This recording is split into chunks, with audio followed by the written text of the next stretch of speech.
নমস্কার বন্ধুরা, রসনালয়ে আপনাদের সবাইকে স্বাগত। আমার আজকের রেসিপি হলো restaurant style mixed fried rice.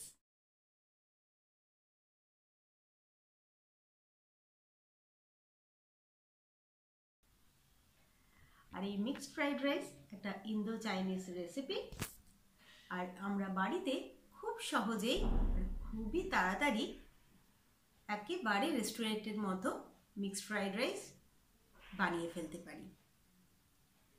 তো চলুন দেখে নেওয়া যাক কিভাবে আমি বানিয়েছি মিক্সড ফ্রাইড রাইস।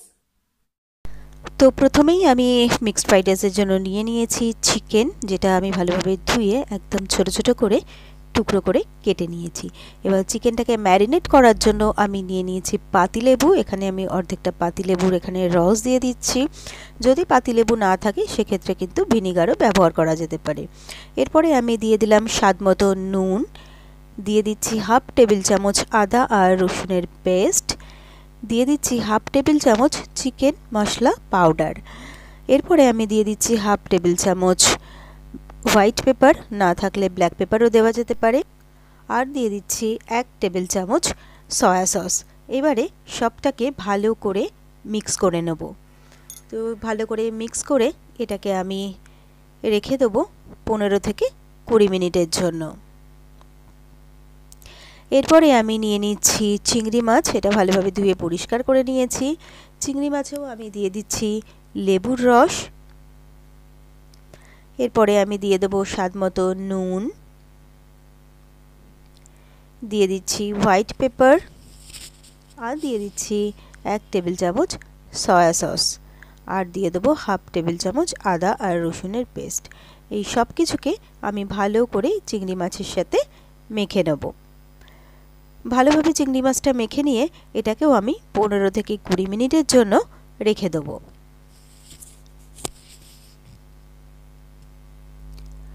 তো যতক্ষণে আমি চিংড়ি মাছ আর চিকেনটাকে ম্যারিনেট করে রেখে দিলাম, তার মধ্যে আমি এখানে রেডি করে নিয়েছি ভাত।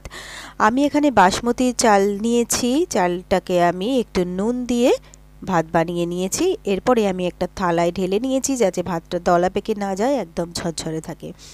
এরপরে আমি গ্যাসে বসিয়ে দিয়েছি একটা কড়াই দিয়ে দিয়েছি তেল। তেলটা গরম হয়ে গেলে আমি প্রথমে দিয়ে দিলাম চিংড়ি মাছগুলো। তো চিংড়ি মাছগুলোকে আমি ভালো করে ফ্রাই করে নেব।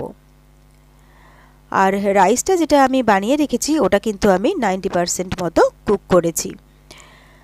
তো চিংড়ি মাছগুলোকে উল্টে পাল্টে ভালোভাবে নেড়ে চেড়ে ফ্রাই করে নিয়ে আমি আলাদা একটা পাত্রে তুলে নিচ্ছি। এরপরে আরও একটু তেল আমি দিয়ে দিলাম এর মধ্যে। তেলটা গরম হয়ে গেলে আমি ম্যারিনেটেড চিকেনগুলো আমি কড়ার মধ্যে দিয়ে দিলাম। তো চিকেনগুলোকে ভালোভাবে তেলের সাথে মিশিয়ে চিকেনগুলোকেও কিছুক্ষণের জন্য ফ্রাই হতে দেব।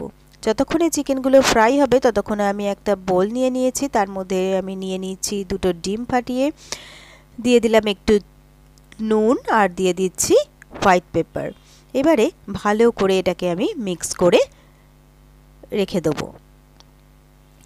এদিকে চিকেনগুলো আমার প্রায় ভাজা হয়ে গেছে। ভালোভাবে নেড়ে চেড়ে উল্টে পাল্টে চিকেনগুলোকেও আমি ভালো করে আরও কিছুক্ষণ ফ্রাই করে নিচ্ছি। তো চিকেনগুলো আমার ফ্রাই করা হয়ে গেছে। এবারে আমি চিকেনগুলোকেও আলাদা একটা পাত্রে তুলে রেখে দেবো। এরপরে যে ডিমটা আমি ফেটিয়ে রেখেছিলাম সেই ডিমটা আমি কড়ার মধ্যে দিয়ে দিলাম।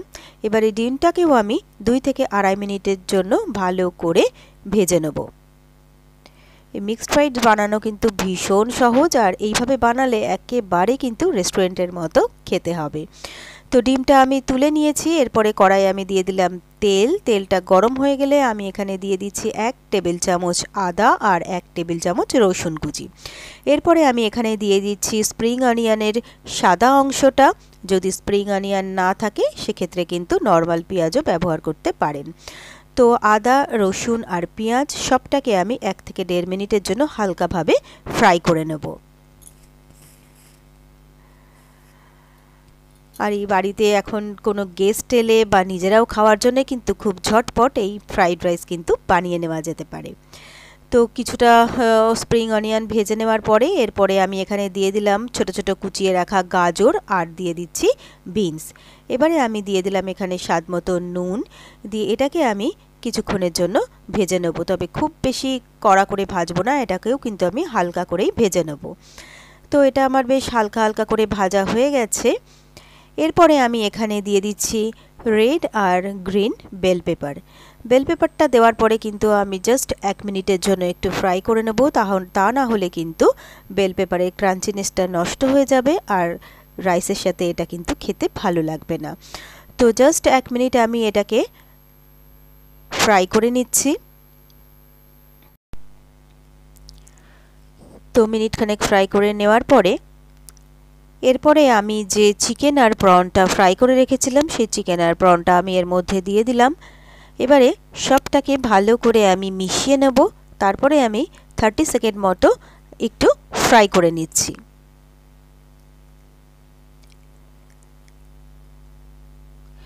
এরপর আমি যে রাইসটা রেডি করে রেখেছিলাম সেই রাইসটা আমি এর মধ্যে দিয়ে দিচ্ছি। রাইসটা থালায় যদি ঢেলে রাখা যায় তাহলে দেখুন কি সুন্দর ঝরঝরে কিন্তু থাকে, একেবারে কিন্তু দলা পেকে যায় না।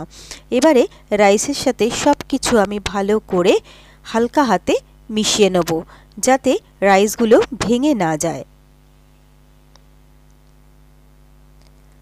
তো সবটা কি সুন্দরভাবে আমি মিক্স করে নিলাম। এরপরে আমি স্প্রিং অনিয়নের যে গ্রিন পোর্শনটা সেইটা দিয়ে দিলাম কিছুটা, আর দিয়ে দিচ্ছি আমি এখানে হোয়াইট পেপার, আর দিয়ে দিচ্ছি 1.5 টেবিল চামচ সয়া সস। আর নুন তো আমার রাইসেও দেওয়া ছিল আর সবজি ভাজার সময়ও দেওয়া ছিল, সেই জন্য নুন আমি আর এখানে দিচ্ছি না। এরপরে আমি ভেজে রাখা ডিমগুলোও কিন্তু এর মধ্যে দিয়ে দিলাম।